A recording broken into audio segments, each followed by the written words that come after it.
Kung may totoo lang maski isa, I will hang myself in front of you.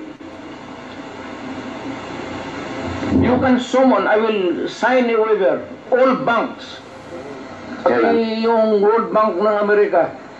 Kung may isang totoo lang nakiting, I will resign and I will ask my daughter to resign and everybody in the family. That is my guarantee. And I will hang myself.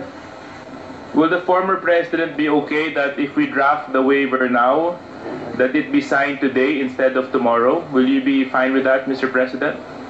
Anong kapalit, sir? Hindi. Sampalin ko siya sa publiko. Hindi, wala naman. Hindi, ngayon na. Wala pong ganunan. Sasampalin ko sa Mr. Chairman, session suspended. Session suspended. Former President, kung alam niyo po ba na kinasuhan po ni former Senator Trillanes sina Congressman Paulo Duterte, Attorney Mans Carpio for drug smuggling?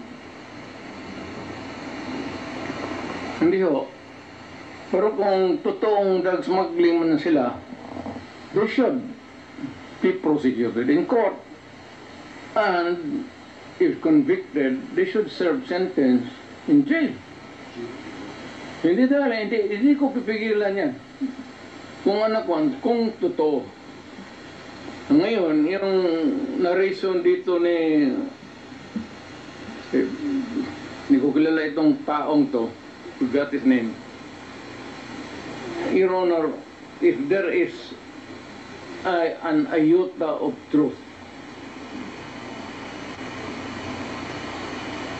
ayuta lang, baski konti lang, you can find out, may nilagay siya ng record.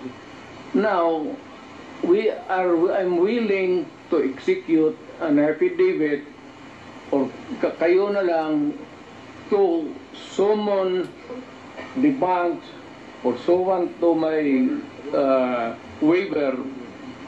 Kung may totoo lang maski isa, I will hang myself in front of you. You can summon, I will sign a waiver, all banks. Pati yung World Bank ng Amerika. Kung may isang totoo lang nakiting, I will resign and I will ask my daughter to resign and everybody in the family. That is my guarantee. And I will hang myself.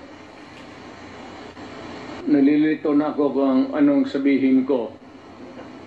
Pero sabi ko kung if I'm lying or if my statements are falsely stated, or if there is an iota of magbigti ako. So, in the same manner na kung magbigti ako si Trillanes dapat magsabay rin sa akin.